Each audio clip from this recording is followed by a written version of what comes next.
పట్టుకోండి పట్టుకోండి అంటే ఎలా అవుతుంది సార్? కనీసం అతని ఫోటో కూడా లేదు. అతను ఎలా ఉంటాడో ఎవరికీ తెలీదు సార్. సార్ కానీ మీరు అనుకున్నంత త్వరగా అవ్వదు. Right sir.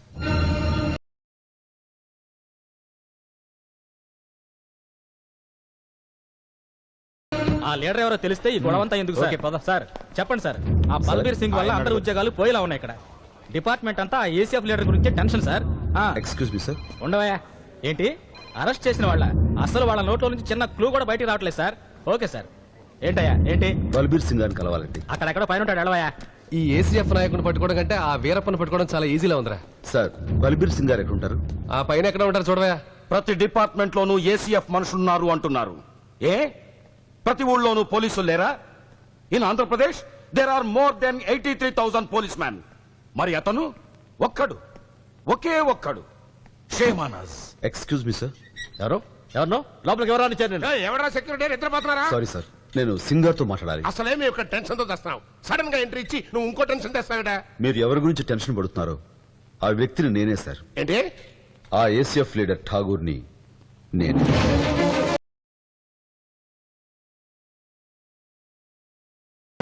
నువ్వు లీడర్ అంటే మేము నమ్మాలి. ప్రూఫ్ ఏంటయ్యా? నో ఇదంతా ఫాల్స్ సార్. ఇమేజ్ పెంచుకునేందుకు పేపర్ లో ఫోటోలు వేయించుకునే చీప్ ట్రిక్ సార్ ఇది.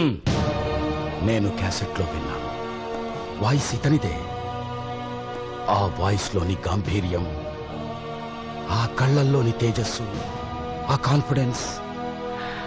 Yes, you are the leader. Welcome sir. Thank you sir. Please sir. అయ్యే పర్లేదు సార్. Please sit down. కుర్చీపై बैठिए ప్లీజ్. అమ్మయ్యా, ఇప్పుడు మన పరువు నిలబడింది.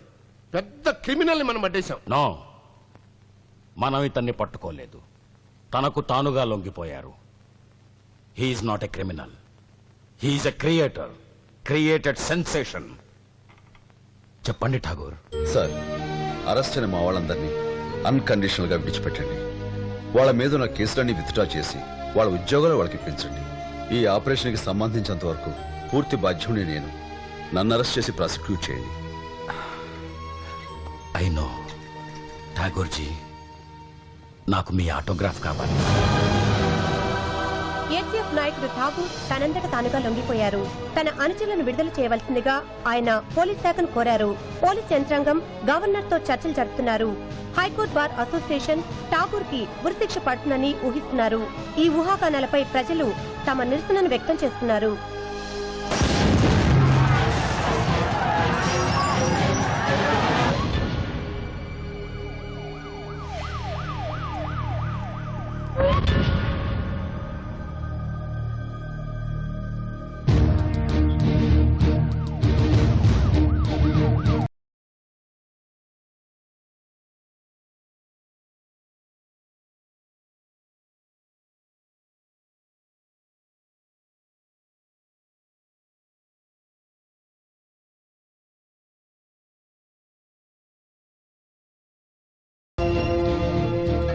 నమస్కారం సార్. నమస్కారం. ఎక్కడైనా ఎప్పుడైనా ఏ దేశంలోనైనా ఆస్తుల కంటే ఆప్తుల్ని సంపాదించుకున్నవాడే చాలా గొప్పవాడు. అది మీరు సంపాదించుకున్నారు ఠాగూర్. అలాంటి మిమ్మల్ని ఇక్కడ ఈ పరిస్థితుల్లో కలుసుకోవడం చాలా బాధగా ఉంది. నేను 20 ఏళ్ల వయసులో ప్రజలకేదో మంచి చేద్దామని రాజకీయాల్లో చేరాను. 60 ఏళ్ల వయసుకి పదవి వచ్చింది. టైం అంతా పదవి కాపాడుకోవటానికే సరిపోతుంది. ఠాగూర్, మే ఎవ్వరం చేయలేని మంచి మీరు చేశారు. ఈనాడు రైతులకు నీరు, ప్రజలకి రేషన్ కరెక్ట్గా టైంకి అందుతున్నాయంటే దానికి కారణం మీ ఏసీఎఫ్, మేం కాదు. ఒక సామాన్యుడి ఆవేదన కంటే ఒక మేధావి మౌనం ఈ దేశానికి ఎంతో ప్రమాదకరం.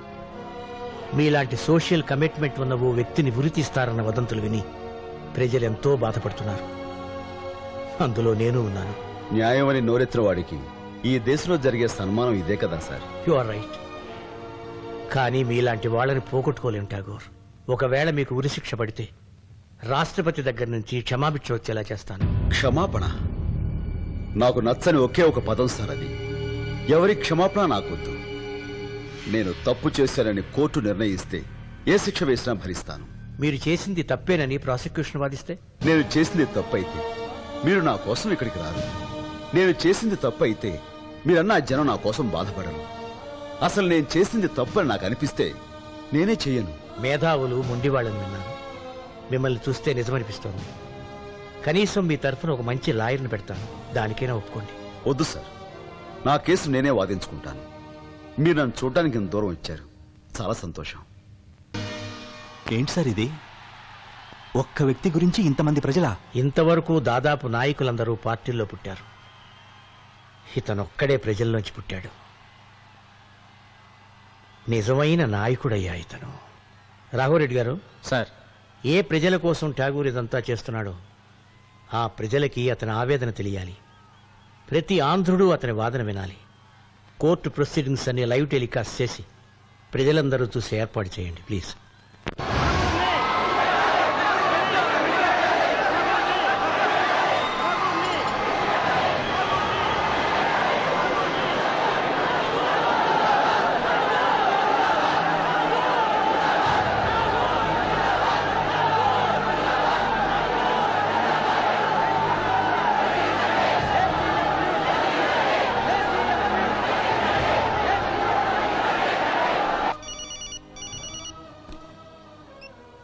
హలో సార్, నేను కోర్టు నుంచి మాట్లాడుతున్నాను. లైవ్ టెలికాస్ట్ చూస్తున్నాను, ఫోన్ పెట్టే.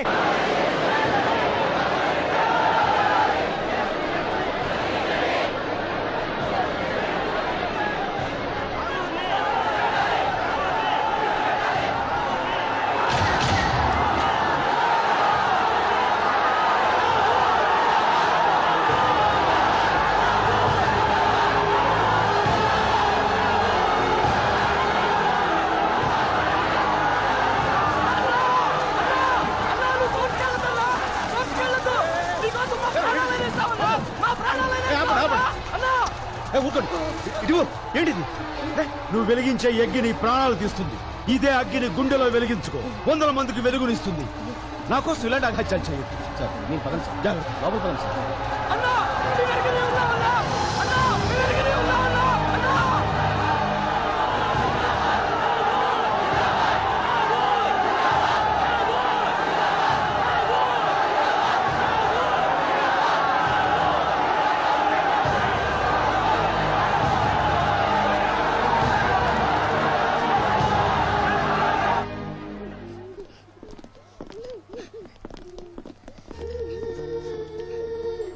ఏంట్రా, దేనికి ఏడుస్తున్నారు? ఆ? నిన్ను ఊరి తీస్తారంట కదా.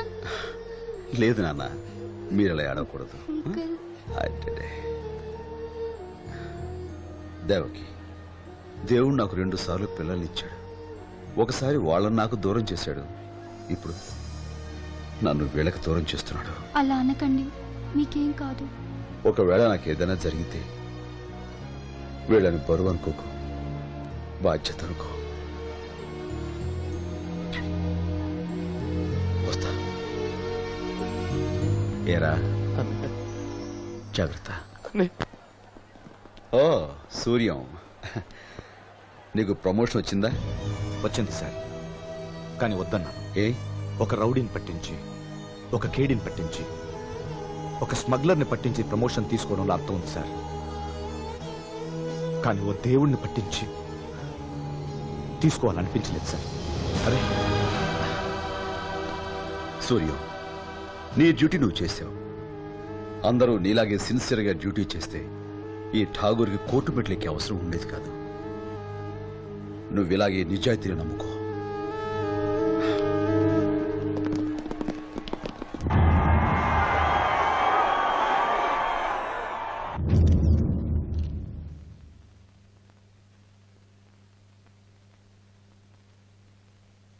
ఈ భగవద్గీత మీద ప్రమాణం చేసి చెప్పండి. గీతలో శ్రీకృష్ణుడు ఏం చెప్పాడో అదే నేను చేస్తున్నాను.